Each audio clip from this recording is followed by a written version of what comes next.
What's up, everyone? Welcome to the Sovereign Mindset Podcast. My name is Michael Ruiz, and today's episode is a little bit different.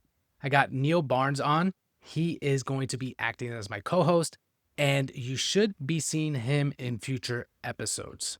We didn't do much preparation. We were just talking off the cuff to build a little chemistry, so forgive us if this episode is a little unpolished. With that said, we did get into my appearance on the What Is Money podcast and how I had to face my fears to actually decide to go on. We got into the role that faith plays in our personal development, and then we discussed how sovereign individuals can build communities. With that said, I hope you enjoy the show. Let's get into it. Just finished watching your episode with What Is Money, Robert Breedlove. Really enjoyed it.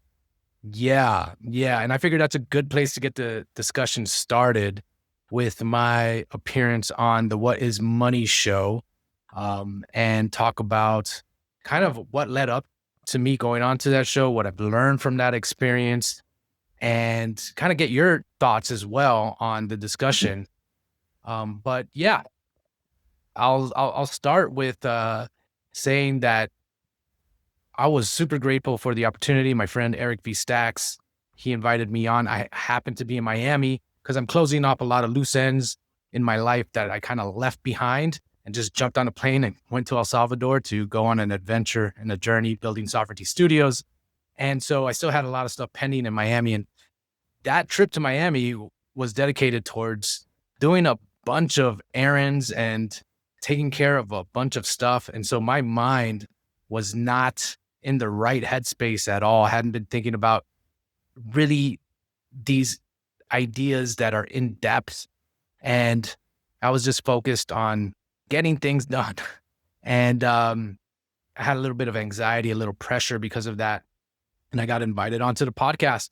And so I saw it as an opportunity, and I had to make a decision on whether I take this opportunity or not, even though I wasn't in the right headspace. And Neil, you and I, we worked together for the past, I would say 2 years on just becoming more formidable men and overcoming a lot of our shortcomings. And this was one of those opportunities that I was presented with where I had to utilize a lot of the principles and the mental models and the frameworks that we used. And I kind of want to get into that on how I made that decision, but I'll stop there and see if you got any thoughts. First of all, it was a great surprise to see you on there. And a few years ago, I remember when you really first starting out doing stuff online, doing podcast work, and you was just kind of cutting your teeth on it. And then it's not even 24 months. And I know how influential Robert Breedlove is in the Bitcoin space and how important Bitcoin space is for yourself and for me. Robert Breedlove was one of the first people that I ever watched to really get to understand Bitcoin and the whole Michael Saylor series. And I was like, hey, Mike's on the same series, in the same podcast place as Michael Saylor. Like, that says something. And I didn't imagine in any way it would be intimidating for you at all. So it's so interesting that you said there was some reservation at the beginning. I'm kind of curious about what that reservation was, but I do also know how important it is when an opportunity presents itself. If it's something that you're in alignment with, just take it and just see what happens. And that sounds like what you did. Yeah, that's basically what I concluded, was that, first of all, this is an opportunity that presents itself, right? I use a framework that I've kind of been utilizing for the past couple of years. It helped me with El Salvador too, but like, opportunities are rare in this life, and we're going to die. Time is finite, right? People put things off because they're not ready, or because they're scared, or because they have anxiety. Whatever the reason is, people put these opportunities off, and they may not present themselves to you again. And this is something I've realized. And so when the window opens up to, walk a certain path, I've come to understand that life is finite And if you don't take this opportunity, it might not be there again. So really consider that, right? And that was one part of my thought process in which I kind of leaned on to make that decision. Another part was just kind of also recognizing that the man I'm becoming, because we have been going through a transformation process. Well, I'm speaking for myself, but knowing you, Neil, I know you've been going through a transformation process as well. And thinking about the idealized version of yourself or the person that you want to become, and really trying to embody that person through your thoughts and through your actions. It's like you ask yourself, well, what would that person who I'm trying to become do in this situation? And it becomes very clear, right? Would they cower? Would they not step up to the plate? Would they, you know, hide behind their insecurities and kind of pull themselves back into, uh, you know, pull themselves back into their shell? Or would they step out of their comfort zone, take on the challenge, and see it as an opportunity to learn, to grow, to experience new things? So that was another one where I was like, okay, look, this is what I've been working towards. I might as well step into it. And then the third thing I would say is that um, the let me think about this. Uh, is putting it into perspective, putting the situation into perspective, right? We have a tendency to catastrophize things. I think we have an inherent negativity bias, right? Where we always look at the negative aspects first because we're hardwired that way through our evolutionary biology to No, see Bible, right? From the survival. first. Yeah. And there's a big part of it where it's your ego too, trying to protect you, Mhm. trying to keep you from any type of harm. And when they invited me onto the podcast, I said, well, listen, I'm just finishing up Sovereignty Studios. I don't really have anything to promote. I don't have anything really to talk about. And they were like, well, just talk about your life. And for me, I was like, what? Okay, I'm going to have to go on there and be vulnerable. And so naturally, I was like, well, do I want to expose myself to Robert Breedlove's audience? And also, you think about the audience that he's cultivated, right? Pretty sure they're very intelligent and um and high quality people. And it's like, well, what do I have to offer? You know, you start going through these kind of this process of self-doubt, especially in the state that I was in where I wasn't ready to really do a podcast. And so I put it into perspective. You know, you think about the downside risk, you think about the upside. And when you put it into perspective in a very objective manner, it becomes obvious that, look, there's very little to lose here, right? And there's all to gain. Yeah, I might sound stupid. I might stumble on my words. I might make a mistake in I'm trying to, whatever thought I'm trying to articulate. But really, so what? I still have a roof over my head. I still have my friends. I still have my family and so forth.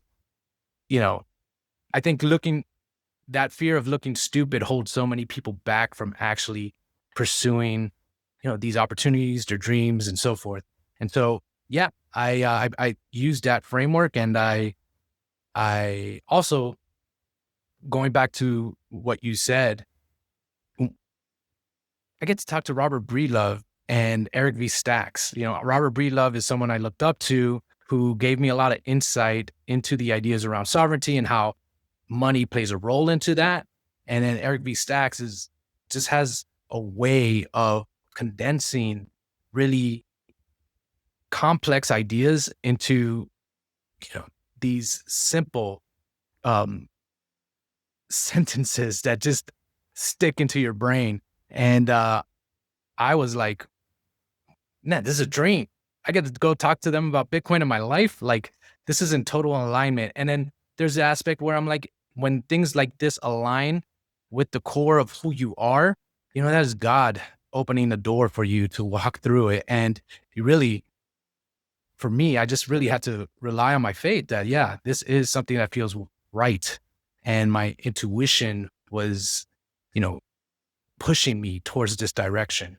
And so, yeah, that's kind of, you know, I wasn't ready to go on a podcast. I didn't crush it like I would have hoped, but It was an amazing experience. It was really cool to see their operation, me building a media company here in El Salvador, and then seeing what Robert is doing over there in Miami, what his money, I guess, media empire that he's building now. And seeing it gave me a good perspective on all the things that I was doing right. It gave me perspectives on where I could improve and so forth. So overall, it was just a beneficial experience for me. But yeah, I'll stop there. It reminds me of a couple of years back when we first started the challenge together and started working together, and fear of failure and fear of maybe like looking foolish or not crushing it, you just said, came up, and something, the idea of failure being reframing failure as just an opportunity to learn, and every opportunity to learn, if taken, is a success. I think for me personally, that really eased up the tension of doing things which I was uncomfortable with. So since then, I've engaged in a lot of activities or things that are new to me, things that are challenging, things that I put a high stake on, like I really want this to work out, and I don't know if I'm ready. And just coming back to that idea that, well, if it doesn't work out, as long as I learn something from it, then the next time it will be better, and I can do better from it. And that really opened doors for me quite a bit. And it's something that we learned together. And I wonder how much, and I think that got kind of mentioned in the podcast as well, that whole idea that failure shouldn't be something you should be terrified and fearful of. It's never comfortable. Don't get me wrong. It's not like I enjoy failing, but reframing it, I think is really helpful. And I think that's something over the last few years we've done quite a lot of, is reframing how we perceive things and reframing how we respond to things. And in doing so, it seems to like energize us into being able to take actions. And in some ways, I think this podcast opportunity was kind of an acute an accumulation of these different sorts of processes that you put yourself through, so that one, the opportunity does present itself. And I do think that is, then there's divine influence in this, in that the more that you respond to the opportunities that you are in alignment with, the more they seem to present themselves. And the more that you reject them, the less they present themselves. It's like, okay, you're having a conversation with the universe, you're having a conversation with God, whether you know it or not. And you think about stuff, you want stuff, the opportunity comes up, decide not to take it. Oh, maybe you didn't want it. So maybe you don't get that opportunity again, just like you said. So, and there's a bit, so there is faith there, and faith is another way to respond to challenge that I think allows you to have courage. Like, okay, something, there's some fear around something. It's going to be challenging. So through the heart, through courage, you approach it anyway. So yeah, it definitely what you've just described sounds like, oh yes, that's the journey you've been on. And the work that's been put in is coming to fruition. Yes. And I will say this, that when you do step up into challenges, right, it's almost like an initiation, right? Where you are moving up to a new level. And that's what happened to me with this podcast. A lot of the insecurities that I have around expressing my ideas, which stem from a lot of childhood issues and so forth, but basically me taking the actions to dismantle those insecurities by stepping into challenges has opened up a whole new pathway for me that wasn't there before mentally, right? Where those reservations that I had are no longer as loud or as prominent in my mind as they were before. For instance, I had certain insecurities about being on camera and expressing my views, and they were holding me back from certain projects that I wanted to do. One of them being this podcast and so forth, like really sinking my teeth into it and creating content on a regular basis. And when I went on that podcast, what it did is that was me as authentic as I can be, with no preparation, unpolished, on one of the biggest Bitcoin podcasts And I it's out there. And so it's like, okay, like my worst presentation, or I don't want to say it's my worst, but me in my most unpolished form is out there for the world to see. And so what? So what? It was I really enjoyed, one of the things I really enjoyed about it, and I ended up commenting on the podcast, which I don't do very often, but I thought I would, was that it felt like a very natural, honest human interaction, the three of you, right? And the same from Robert, and the same from Eric. They both said stuff that I was not expecting either of, especially Eric, said some stuff that I really wasn't expecting him to say. And I think that, that's part of what was generated between the three of you, your own honesty, perhaps that lack of preparation, the requirement just to tell your story and just to be yourself without being able to polish it, allowed them to also be, I wouldn't say necessarily vulnerable, but just down to earth and straightforward. And these days, that in itself is, I think that authenticity is what people are actually kind of craving for a bit. The over polished and artificial nature of a lot of the media that we're fed, and in course, like the governance that we live under and the monetary systems that we live in that are artificial in many ways. That's part of the rub that makes people feel they're in a meaning crisis. Like, actually just seeing people have honest conversations, it's like, oh, you kind of just relax and you can feel like you're part of it. So I think there's a real positive, something very, very positive to be taken from that experience that maybe is the unpolished side of it. Yes. And that's something I realized too, when I was having a conversation with them. Robert was opening up to certain issues that he's been dealing with in life. And same thing with Eric. He was talking about some of the challenges that he's had. And I realized that during the podcast, like, oh, maybe me coming on here and just being unapologetically myself and not having many reservations about what I share regarding the challenges that I've experienced in my life is actually opening them up and allowing Robert's audience and What Is Money podcast audience to see a different light that maybe wasn't revealed before. I don't know. I haven't seen all his podcasts, but it did feel like a very down to earth conversation where there wasn't any judgment. It was just more of like, yeah, let's talk about life. Let's talk about what we went through and let's talk about how we overcame. And I think that you're right. There is a lot of people that are craving that because, especially as we enter the world of AI where everything's replicable and, inauthentic and just created, well, I'm lacking my words here, but anyways, there's a divorce between who we are and what's expected and how we present ourselves in the world. And that gap, as it gets bigger, it's very hard to fill. I was talking to someone about this today, what I just described as content slop. Just increasingly, increasingly the stuff I see I spend a lot more time on LinkedIn for business reasons, X, a little bit of time on Instagram, YouTube. I think a great platform still. But I just got to that point where there's just so much regurgitation of content. It's like, I don't know who you are. I don't know like who's behind this. It just feels decreasingly authentic, or increasingly artificial. AI being such a great expression of the artificiality of where we are.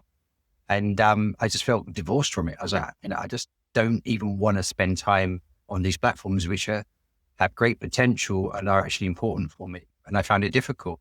And when I find someone whose content varies, who is authentic, who is unpolished, it makes me relax. Like I feel engaged again. So I think it is really important. And something else that comes up from it is just thinking about the times when I have failed or have made mistakes or embarrassed myself terribly, which has happened quite a few times in my life. And the fear of that before those things happening, that can be really powerful and hold you back. But retrospectively, like I look back and it's like, well, I'm still here, right? And in fact, my life is better now than it's ever been. And it seems to be going in that trajectory. So even when I make a complete fool of myself or do something disastrous, it's never really derailed my life. Even the most difficult challenges, you seem to be able to pick yourself up from and you learn from, and things get better. And I think the way we hold ourselves back in part is fear and avoiding danger. But there's also now increasingly part of our holding ourselves back is what's modeled for us as how we're meant to present ourselves into the world is artificially on point. It's artificially polished. It's artificially perfect. And that started with like cosmetic surgery and then filters and then, like Snapchat filters and then influencers. And then you just increasingly like what you're presented with just feels too far out of reach. Yeah. Yeah. So I thought of stumbling forward, right? It's Stumbling forward. Yeah. yeah. But you mentioned something there that I think we can get into, and that is kind of the meaning crisis. Vervaeke was brought up on the podcast. I know you're a fan of his work as well. And so I think it'd be a good topic to talk about because there was also this hesitation to go onto the podcast because I'm in a transition phase here where my projects in El Salvador are kind of winding down and I was just closing things out. So I really didn't feel like I had anything to talk about because I wasn't really working towards anything. I was just, sitting back and enjoying the stillness too, because I had been grinding for the past year and a half and just enjoying that place where I don't have any pressure or any projects that I'm working on. And so, but with that, I can only sit in that space for so long before I'm like, okay, well, where's my meaning and where's my purpose at? And with El Salvador, right, I had that. I created a narrative about El Salvador and my purpose here, which was this is Bitcoin country. It's the first nation that adopted Bitcoin. This is potentially the birthplace of a new renaissance here. We can see a country totally transformed in many ways. It's being built from the ground up. It's had 40, 50 years of darkness. And now it's opening itself up to investment, foreign influence, and so forth. And with Bitcoin being a big part of that. So I was like, okay, well, this is how I can craft my narrative and create my meaning. It's like with that narrative, I can find a place. I can create a role for myself. I'm going to come here and I'm going to broadcast all the amazing things that are being done, Bitcoin adoption that's taking place. And I'm going to try to be a positive force in helping transform this country. And that narrative really fueled me and gave me a lot of meaning, gave me a lot of purpose. And it made me aware of a couple things. And one of them being that we can actually find meaning. We can create meaning in this world, and we can use these grand narratives to do so. And I mean, for me, one of the most grandest of narratives is that I am here as an image bearer of God to do his work, to be a servant, to further the kingdom and so forth, right? Like that, I feel like is missing in a lot of people's lives is that you can always have this narrative to attach yourself to. And when you remove God out of that equation, you're left kind of drifting through life, right? And then beyond that, you find these like, these narratives within narratives and me coming here to El Salvador to further Bitcoin adoption and kind of promote what's happening here, right, is in a way an act of service to God because the way I interpret things is that Bitcoin has the potential to reorient a lot of people towards these values and principles that are in alignment with God's word. And so, that narrative there, I realized was so important to creating meaning in my life. And so while that narrative about me coming to El Salvador and being part of this whole revolution was wrapping up because Sovereignty Studios, we just ran out of runway And so I was in this phase of closing things off over here, was kind of disappearing.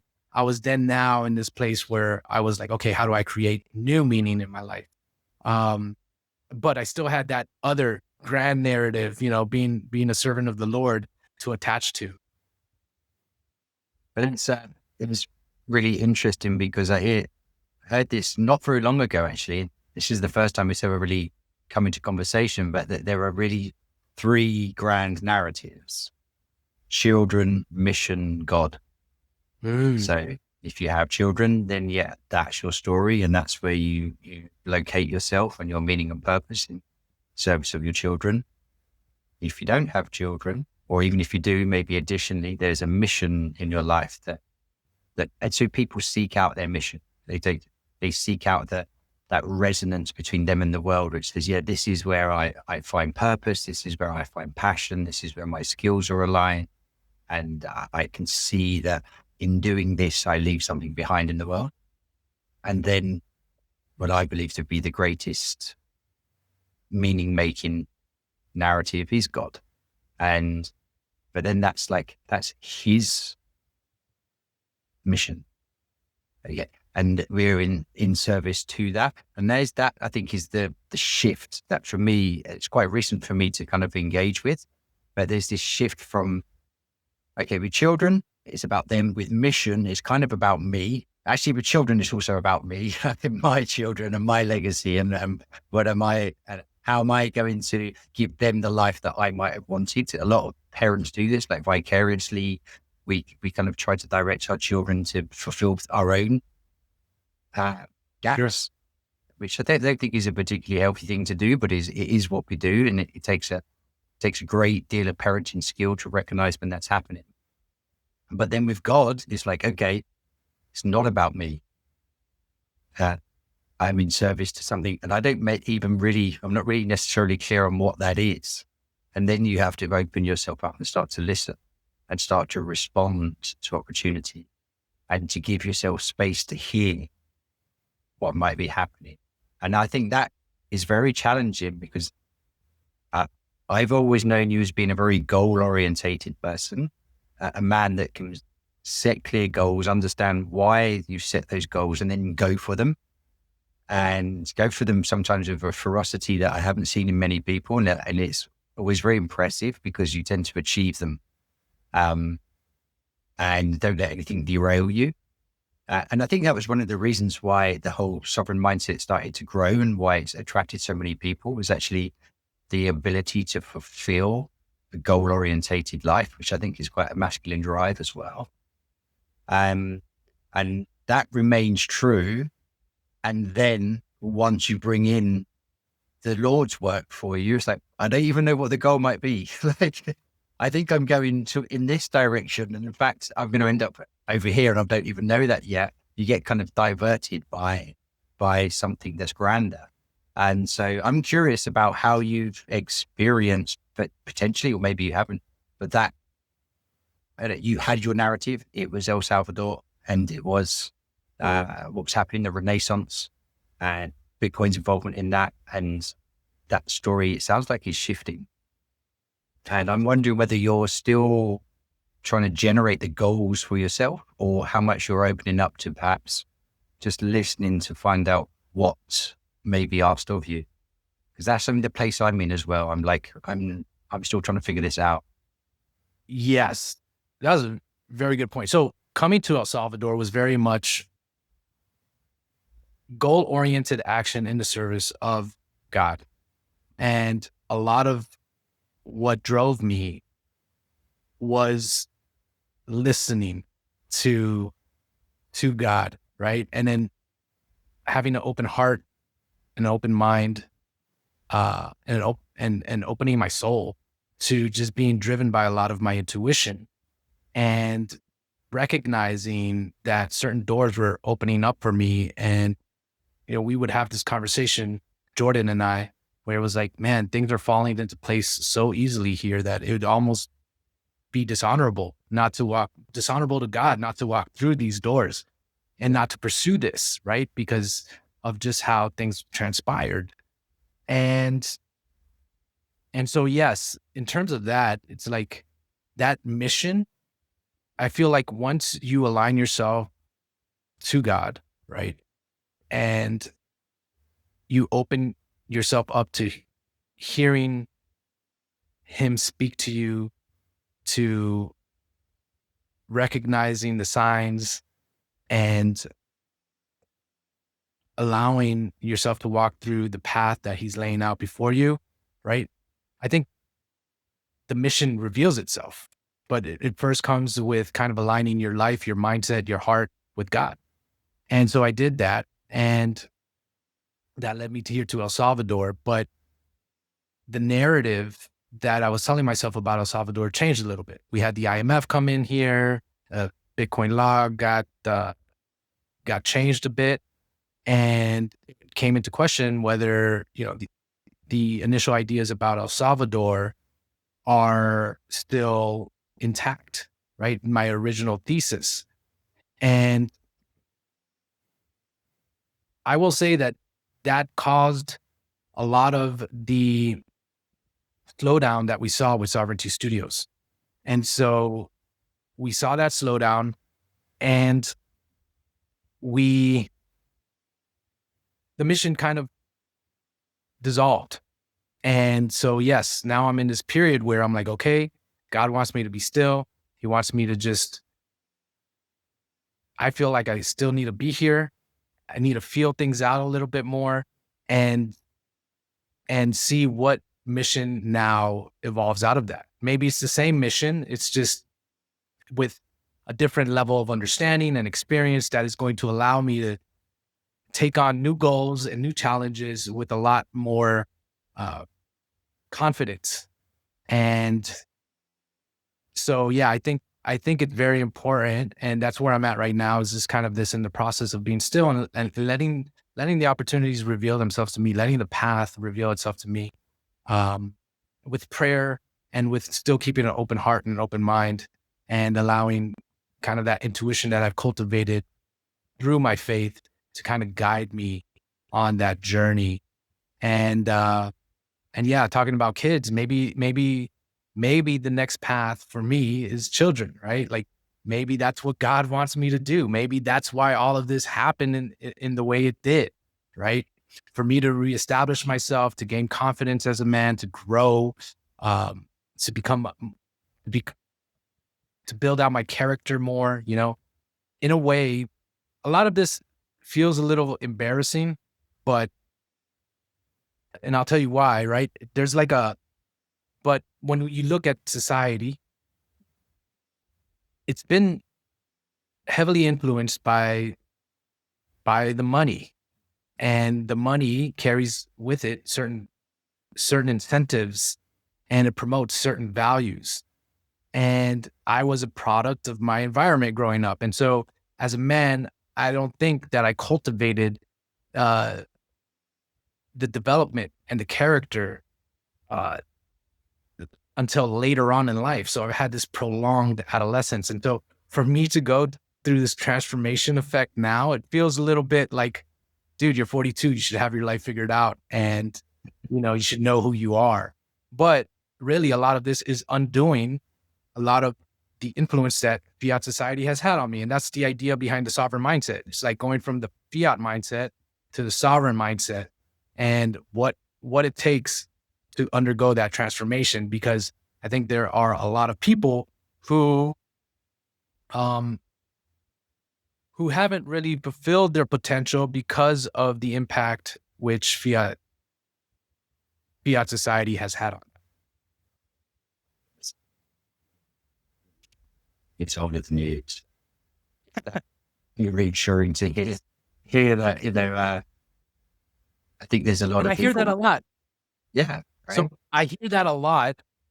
And that's one of the reasons why I'm sharing my journey, because I feel like a lot of people can relate. A lot of men can relate to that. And so I think that, there's this stigma about talking about our challenges and being vulnerable with, just being vulnerable in general. that has really hindered a lot of men's personal growth and their potential. And so it's like, cool, let's talk about this. Let's get it out in the open. And then that's where the Strongman Challenge came in, which was kind of the personal development program that we both, I would say you were a big part of it. You helped create it as well. Where it's like, okay, cool. We recognize our shortcomings. We recognize, why these shortcomings exist, but that's not good enough. And this is why therapy, I don't think actually works, and has the impact that, is in many ways intended, because it's missing the action part. It's missing the work that goes into resolving a lot of the complex that we've developed over our lives. And so that's where the Strongman Challenge came in. And it was like, just like, okay, let's actively work at disciplining ourselves to become better men, to overcome these shortcomings that we've inherited through society, through our parents, through the culture. And let's actually pursue a life of virtue. Well, I think, my experience, and I remember it was like, I think it was like September or October 23, I think, when it started. And they said, we'll do it for a month and see what happens. And then like 16 months later, we're still doing it. And I was thinking, and the growth over that time just seemed to accelerate. And I remember sort of thinking, growth tastes good.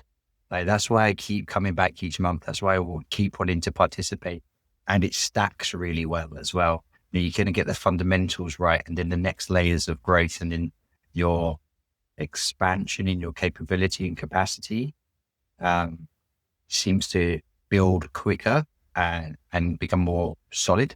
And the other thing that I really noticed in that time was this sort of increasing clarity and the decreasing confusion about what's important in my life. Because when we first started, I thought I knew what was important to my life, but I think I was just reacting to external stimulus about what I'm told is important in my life. And that's that kind of that adolescent stage of being embedded within a fiat society where you're kind of told what you should want, and you're forcibly directed towards how to behave and how to be part of the system. And so even the question of sovereignty was very interesting. Like, what does it mean? Like, what does it mean to have agency? And it was a bit scary, because it was also like, do I need to become separate from society to do this? Do I become such an individual that I lose connection? Because friends and family are so vital and important in our lives. And I'm really interested in this sort of trifecta of three things, which is sovereignty around individuality, faith, because we were just speaking about when you align yourself with God, then some of these decisions about what you're going to do are out of your hands. And you could frame that as a loss of agency or sovereignty, but that's not necessarily what it is. And then the other thing that I find really interesting, and this is another aspect of the experience of being on the challenge, and I think you've described it too as being part of the Bitcoin community in El Salvador, is what does community look like when it's full of sovereign individuals? And perhaps, to go a step further, what would community look like when it's full of sovereign individuals and faith? Yes. How does that come together? I think that's absolutely fascinating. I'm really curious about your thoughts on that. Yeah. Well, this is what I'm exploring right now, and I don't have a clear answer for you, but those questions are, I think, really important. And it's why I introduced faith into the sovereign mindset. Originally, it was just a personal development platform and program, but I realized just how important faith is, especially when we are trying to better ourselves, in religious terms, it's like the demons show up, and in personal development terms, it's just resistance, right? And there is this resistance to grow and become a better person. And so I think that especially as you get older and you had a heavy dose of conditioning and programming to undo a lot of that hardwiring that has been set in place for so long and you've become acclimated to is a difficult journey. And in many ways, I don't feel you can do it properly without God involved in that transformation process. And so I see faith as really important to tapping into your individual sovereignty. It goes hand in hand from my perspective. And in terms of surrendering to God and then relinquishing control from your decision-making process almost and allowing him to guide you, I feel like that is another aspect to sovereignty, which seems counterintuitive at first because you're like, Yeah. well, you're actually giving away your sovereignty, but you're Yeah. giving it your sovereignty to the creator, right? To the person that has a plan for you, who knows, well, not to the person, but to the deity, who knows and has a plan for your life, and therefore walking that path which he's laid out allows you to be who you truly are at your highest potential. And not having that, I feel like you rely on your own judgment, and you as a single individual have to have the humility to understand that you don't know it all. And so when you rely on just your own judgment and your own understanding of the world, it actually can remove you from your sovereignty, right? It can actually diminish your sovereignty because you might be walking a path that isn't meant for you. That's really interesting because as you were speaking, what popped into my head was the first time I came across the word sovereign. It meant monarch, king, emperor, the person at the top of the pyramid, so to speak, head honcho. Of course, they make all the decisions for themselves. That's why they have sovereignty, because no one tells them what to do. But at least in Europe, a sovereign always asks to God. And so it was more like the state of sovereignty is something like the only one you answer to is God, not to anybody else. But he was never out of the equation. I think it's only in the sort of statist, secular, atheist world that you take that out of the equation. Sovereignty just then means is kind of like the isolated individual. And that's actually not a nice place to be. Right? That's a very challenging place. Even the process of gaining sovereignty and agency, like say, for example, through the work that we did together with the other guys in the group, it worked so much better the more of us participated. Doing it as a community, working together, helping each other to gain our sovereignty. And it does initially sound counterintuitive, but I think it's something that has to be experienced to be really understood, that with each other's help, we act as mirrors to one another in many ways, right? We can see aspects of each other that we don't see for ourselves. So there'll be parts of myself I don't like, or I may be ashamed of, or experiences when I was younger that I can't process easily. And then you or other guys in the group, for example, offer me a lens, a perspective on myself that I find difficult to hold or I can't see. Like I can't see my own nose. I can't see my own eyes, right? You need a mirror. And so we act as mirrors to one another. We see things and we say, no, I've noticed this. Okay, I can take that on board. Thank you. I know you've given me a perspective I didn't have. And then we help each other grow. And then as we grow, we become more and more capable of self-integration, and we become more and more capable of seeing for ourselves who we are and having the strength and the courage and the resilience and the robustness to actually deal with the things that need to be dealt with. And we increasingly become able to grow by ourselves, but it's facilitated and it works so much better as part of a community. But the goal then, the end result was community of people with a great deal of agency, but also we're still connected to one another and helping one another and support. It's a very strong, very, very strong community. It's not a codependence. It's a co-supportive, cooperative, collaborative community. And then you're right. At some point, you get to the point that you have so much confidence in yourself that you're willing to hand over the reins, so to speak, to God. And that requires letting go of that grasp on life, and the grasp on the goals and on status and how we define ourselves or identity, which we kind of hang on to quite tightly. It actually takes quite a bit of courage to let go of that. And so I think it takes strength and to get to that point.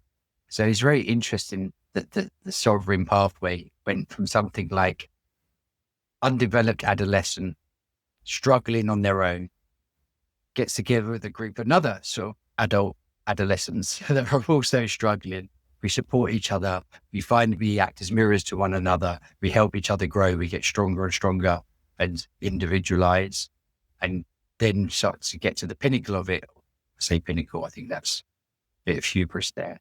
As you get further up, as you develop further, you get to the point where you can kind of let go of that to some degree and open yourself up to actually being in service of something. You said like the divine, you said not a person, but I think of God as a person, has personhood. Christ was a person. Holy Spirit as a person, the Father as a person, in that they're a relatable being in the same way. And so, yes, I love the idea of God as the Father. In particular, I think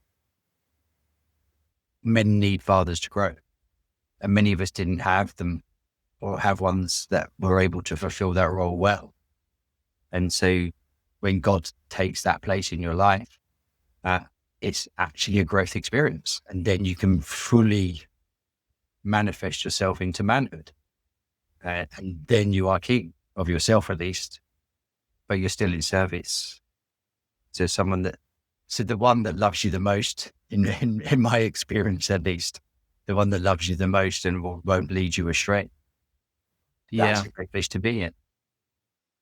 Yeah. It's interesting that you mentioned the idea of sovereignty and then living under a monarch, and how can you be sovereign if you live under a monarch? And then, right. But which is interesting. I still have to think about this a little bit more, but I don't think the citizens or the civilians living under a monarch are without sovereignty. That's my initial thought. Like, everyone has a role to play in society.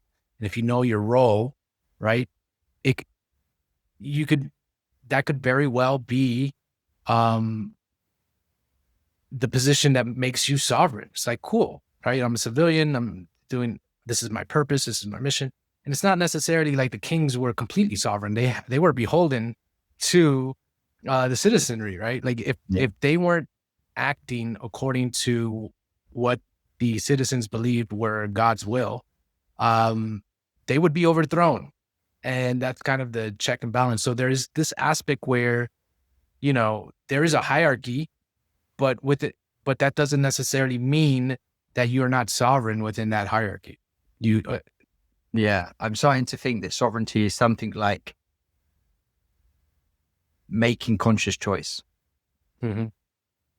It's the liberation. It's been, I say, liberated from, at least when you're able to make choices for yourself rather than unconsciously doing what you've been shown to do or told to do. Yeah. And that includes consciously handing over or surrendering to the will of God. That has to be a conscious decision for it to be real. Like, if you just do it because the church told you to, or your family told you to, or society says you should, but you're not fully engaged with that, then it's not real anyway. So I think that's something about sovereignty. It isn't about being the king necessarily. It's about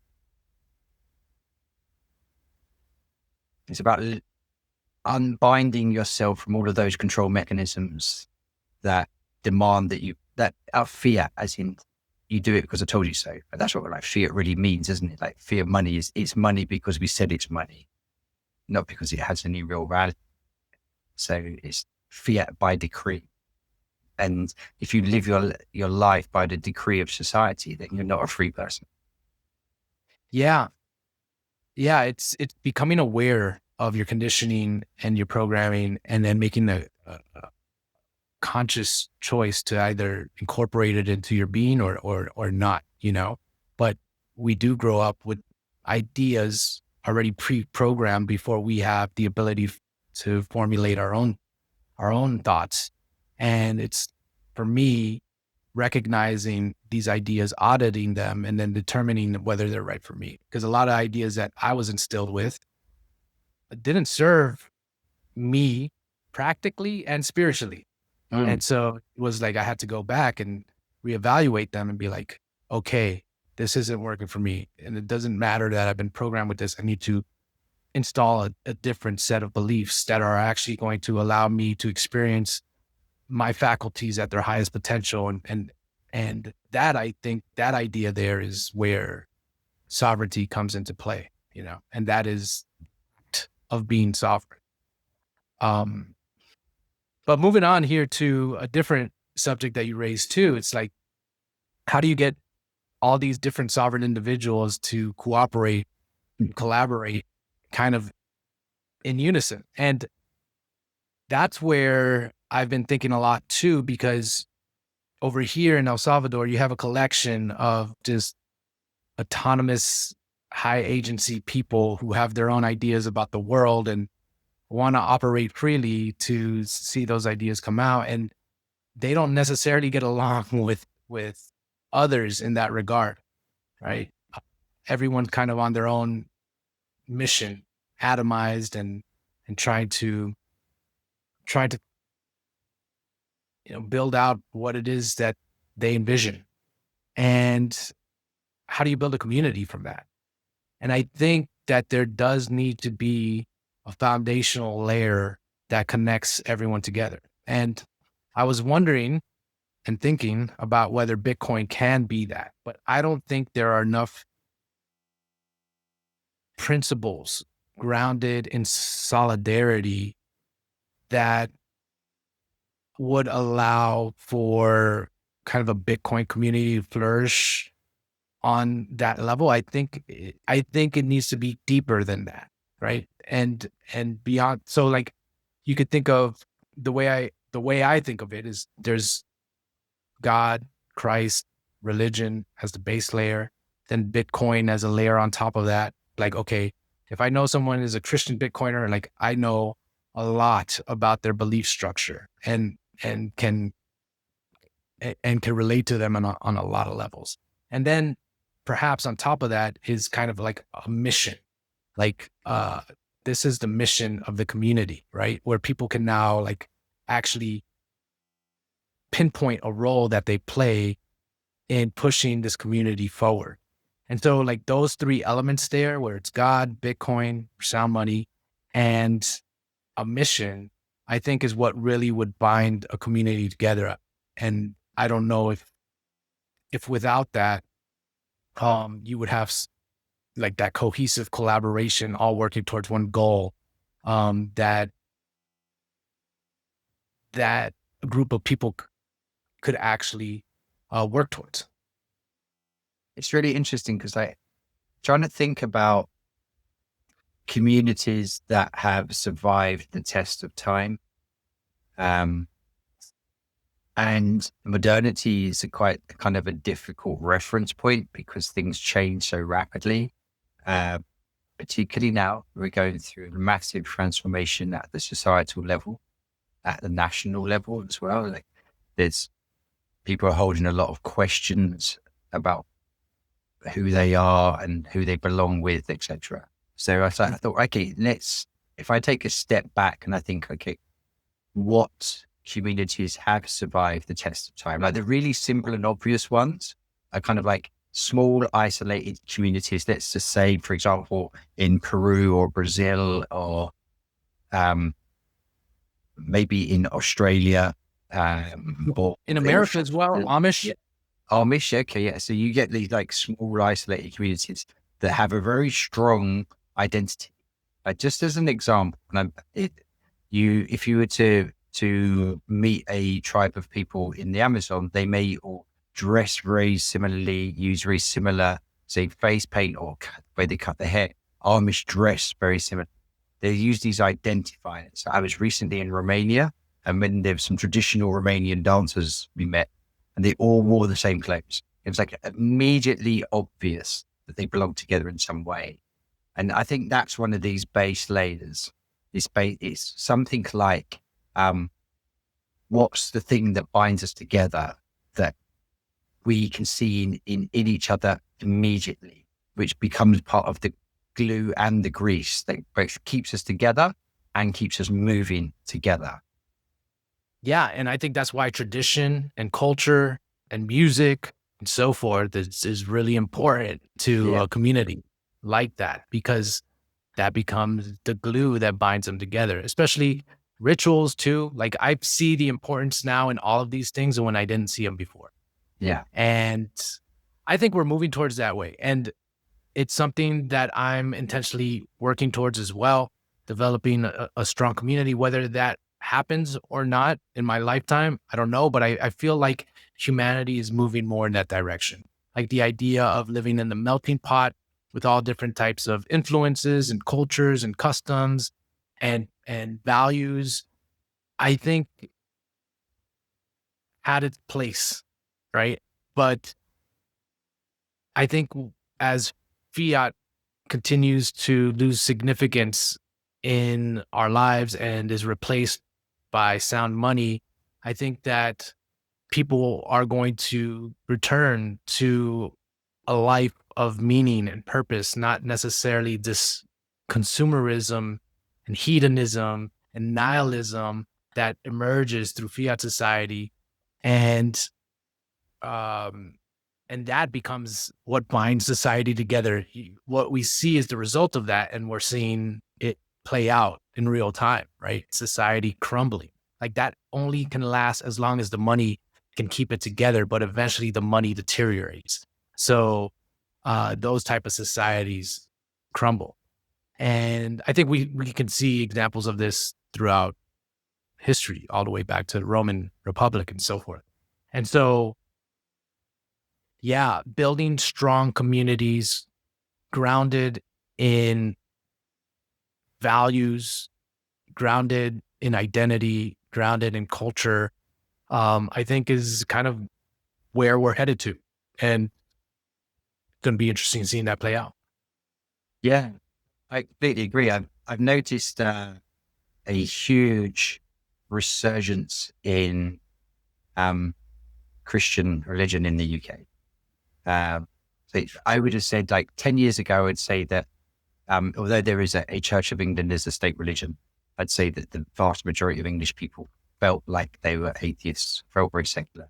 And now Christianity is growing and growing and growing, and church attendance is growing.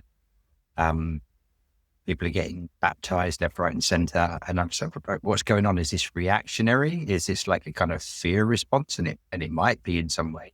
But when I start to talk to people or listen to other people on podcasts talking about this topic,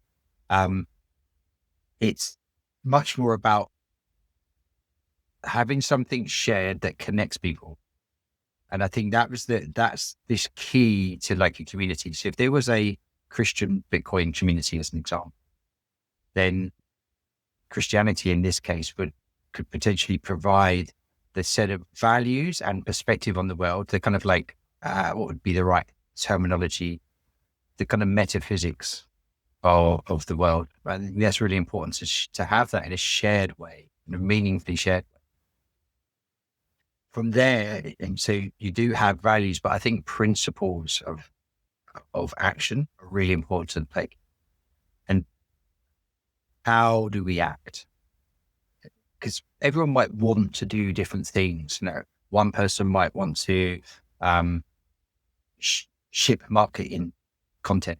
Somebody else might want to do construction work, and someone else might want to farm. Right? So they were doing different things, but how do you go about doing them? I think it's the how that binds people together.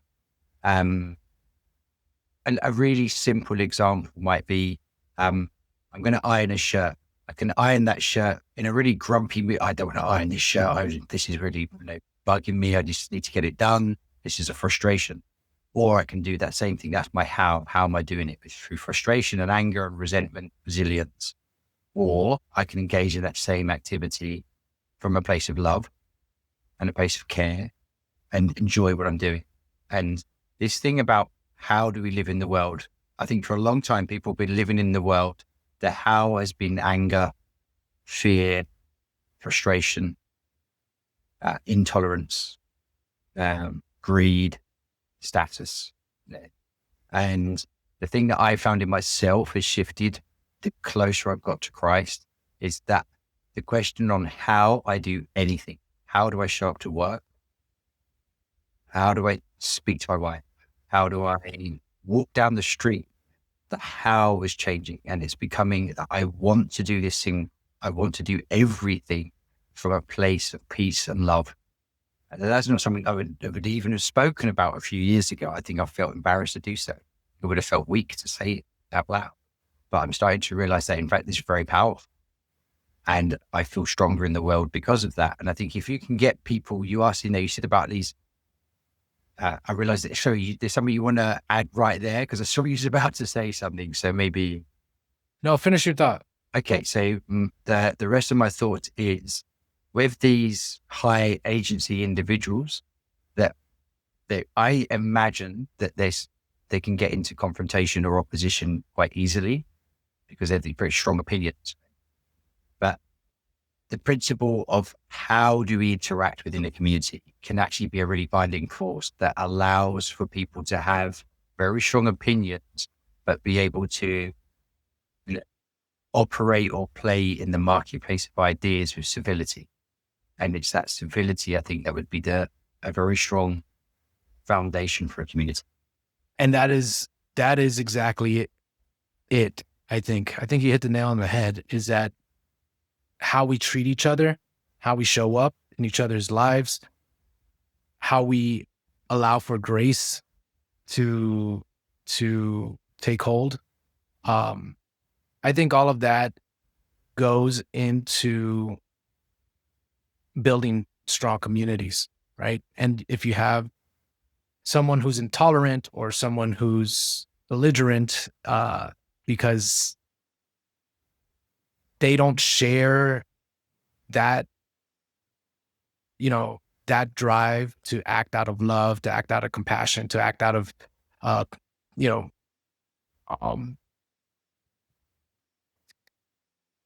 to act out of a driving force to better, the human condition, let's just say, and they're just operating off of a mission. Well, for them, that's what's priority. That's what's paramount. And they might not have the same understanding to be a productive member in that community, right? They might cause trouble, or they might, just be problematic. And so I think that there's, in terms of like a base layer of what binds a community, I think that's really important, what you just said. Yeah. I think it's really healthy when you have people that have oppositional ideas. Mm-hmm. Because you need, I believe that having a variety or a diversity of perspective is often very enriching. And when you bring together different perspectives, often what happens is you can either have conflict, which can occur. That's like, conflict doesn't have to be a bad thing. Like debate often leads to enlightenment on a topic, not grand enlightenment necessarily, but it can reveal new information. So it's okay to have oppositional ideas. It's just, how do you interact? How do you bring those oppositional ideas into the same space? And what are the rules of engagement that allow for that to more likely have emergent positive outcomes rather than just deteriorate into combat? And if you can solve for that, then you can have strong personalities together. I mean, like, look at sports teams. Or every person, like in a successful sports team, is a strong personality. And yet, with the right coach, they come together to form something that's unified. So there's plenty of examples of how it works. Yes. And yeah, I forgot what I was going to say, but it was along the lines of that. It's like you need some type of cohesive underpinning that allows people to make mistakes, to grow, to go through their trials and tribulations. And also you need, going back on what you were saying, you need a healthy exchange of ideas. And this is where I still think, like, you want to have ideas almost at the margin, right? But like these grand narratives or these foundational principles, you kind of want to have them set in place, right?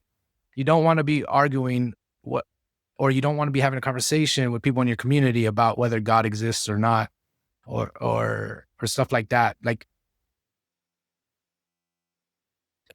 well, that's just my interpretation and from my experience. But I do like approach everyone with kind of like an open heart. It's like, okay, cool. They don't believe what I believe, especially at the foundational layer, but they're still a good person. They still have great ideas. They're still contributing. And so it's like, I still approach them with an open heart and value their input and what they have to say. And it's one of those things where it's like, okay, cool. I will pray for this person that, the Lord like enter their heart, or I will just through my actions be an influence on them and my composition, my demeanor, and so forth. And perhaps that ignites a flame within them. You understand what I'm saying? So it's a radically different place where I used to be very judgmental and very critical. People who didn't believe what I believe because I had everything right. But now it's more like, okay, they're on their journey. They're on their path. Like, everyone has to go through this in life. Like, and who am I to judge? That's left up to God. Yes, I have discernment and I have my boundaries, but at the same time, like if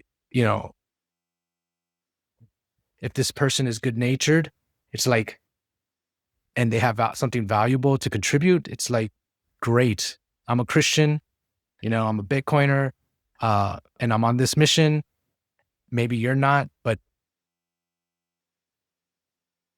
it doesn't play a big impact on how I treat you. I think that's really important, because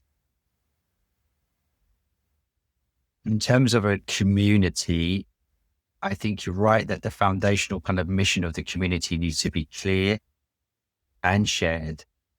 It might evolve and develop over time, but it doesn't. And protected. Yeah. Okay. Yeah. Say more about that. Would you say that? That it needs to be protected. Yes. I think it needs to be stable. And so it shouldn't be thrown up for question. If the fundamental mission of the community is thrown up for question, that can break a community quickly. Mm-hmm. We're seeing that now in our societal level. And then, so perhaps a community might need to be faith-based, or there may be a very, very strong, non-questioned aspect of the community that keeps it together. But I also completely agree that doesn't mean that anyone that doesn't subscribe to that should necessarily just be excommunicado, that they should be outside of your life or your interaction. Because there are plenty of wonderful people in the world that just don't share the same beliefs. Going back, I mean, since we're talking about communities, it's interesting where this conversation ended up.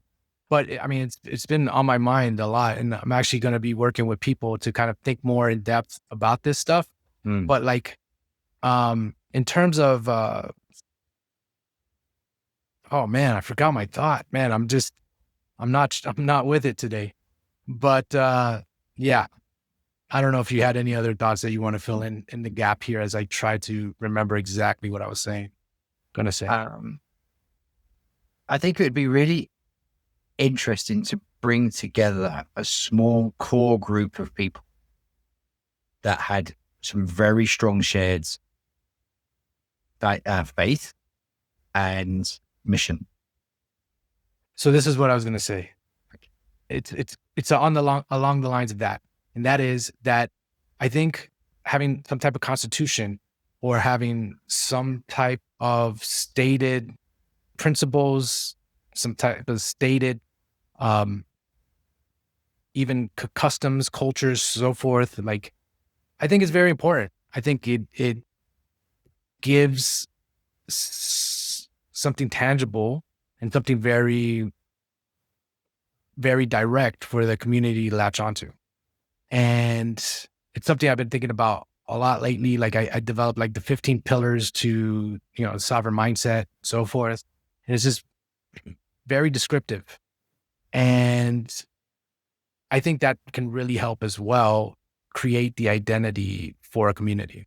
And I think it does start with like a founding members who actually have decided that, this is something that they want to build and contribute to.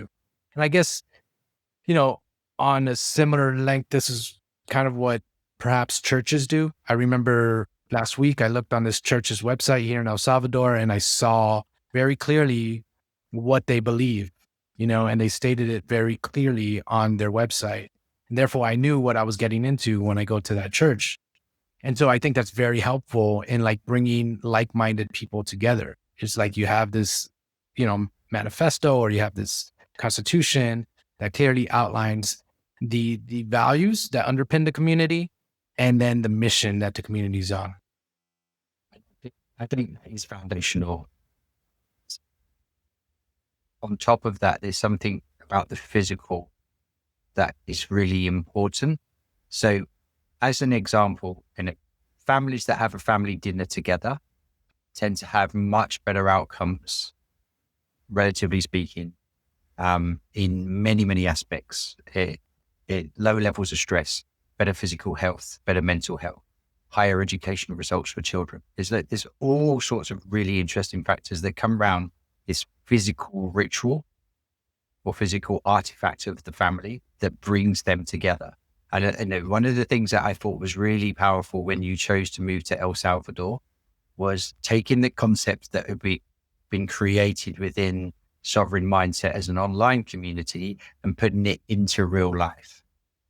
And I think that's fundamental because we're bound by our body. Like our body tells us so much about what's going on for us, how we feel, whether it's sleep, whether we're hungry, tired, excited, ecstatic, feeling strong, feeling weak. Like the body is this very powerful tool that communicates to our soul what's going on for us.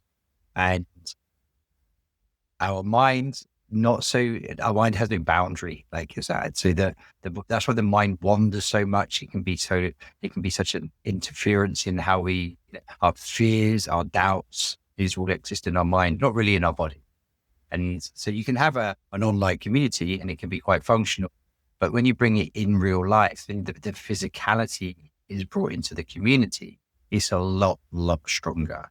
And I think some kind of physical ritualization within a community, even if it was something like, hey, we're a physical community, we're in El Salvador, we've got a shared mission, we're clear about our values, we've got a constitution, but we should meet up once a week at least in person, physically together, shake hands, have a hug, have a meal together, something like that. Some physical ritual, I think, is fundamental to maintaining the health and building the bonds between people. Man, I think we're hitting on a lot of useful stuff here. And one of the things that we did with Sovereignty Studios is we had these meetups, and we had retreats. And yeah, there is something very powerful about sharing you know, sharing a meal with someone, breaking bread, Yeah. being in the physical space for them. And it could, and although a lot of our meetups and retreats were superficial, or I should say surface level, right? Okay. When you combine faith into that, like imagine a table of people praying, right, together before the meal. And then like it really like binds the whole experience together Yeah. in a much more profound and deep way. And that meetup or that gathering has a lot more meaning. And it's very important, I think. Um, we get, I mean, we're social creatures. We get so much of our cues from our body language and Yeah. our interactions with one another. Like, absolutely. And this is why one of the reasons I am here in El Salvador, because I figured, okay, where's the highest congregation of sovereign individuals or people who think on this, on the level of building personal sovereignty into their lives? Where are they going to go to in this world? Right. And El Salvador jumped out to me as kind of one of these places. And so I figured, okay, I can build a community here. Like I can find my people and I can, organically create a community, and intentionally. Like I think like-minded intentional communities are going to be a big thing. And it's still in the works, like it, I think that this is kind of where I'm being driven to. I have been for the past 5 years. COVID put a little bit of uh, a pause on things and then Sovereignty Studios, but I kind of all see this going towards that direction. And so really fleshing out the aspects of what makes a strong community uh, is is really cool work. I really appreciate this conversation. Feel the same way. And I struggled to find community in church. This was something that I went through. I may have told you bits about this over the last couple of years. I've been attending Church of England services. Lovely people. Really enjoyed the people. Really enjoyed that community of human beings. And I used to think of church as buildings, but now I realize church is people. That's really what church is. But for me, Church of England lacked the spiritual connection. It was more like it's basically a state religion. It's probably more political than it is. In many ways, it's more political than it is scripture. And so that wasn't me. And I ended up being baptized Eastern Orthodox Christian, and started to attend an Eastern Orthodox church in London, where the service is thankfully in English and not in Slavic or Russian or Greek or a language that I can't comprehend. And the difference is powerful, like really, really powerful. The sense of bond in that space is so much deeper and so much more spiritual, that I feel like I found my people for my spiritual community. And it's a relatively small group of people, but that doesn't matter. The strength of feeling about being with them in a shared space. And so, we attend a particular physical church building. It's not even an Orthodox building. It's an Anglican church that I guess they rent out. But that makes no difference whatsoever. It's the people, the shared belief, the way, and the ritual enactment that occurs in that space that's so, so powerful. And a big part of it is food as well. So interestingly, we have a little feast at the end of every service and everyone brings food together. And it's in that space where we're breaking bread together and sharing food together that you get to know people. And that's a very, very basic but fundamental human thing. Like the history of the feast is a really, really interesting topic.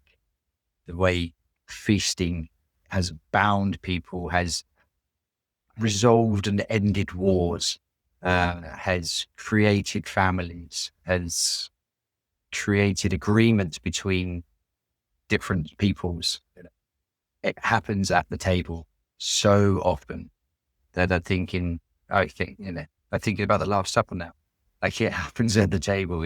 I think that would be something that should be really considered as an artifact of a community is how do you get people at the table? Yeah.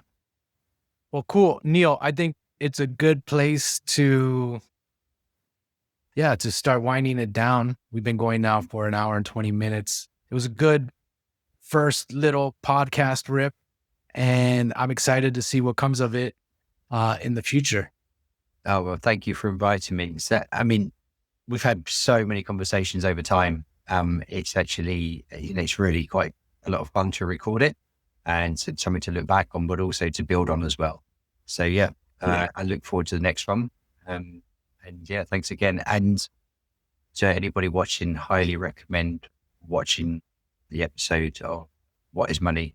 Robert Breedlove with Michael. Really, really interesting conversation. Got a great deal from it.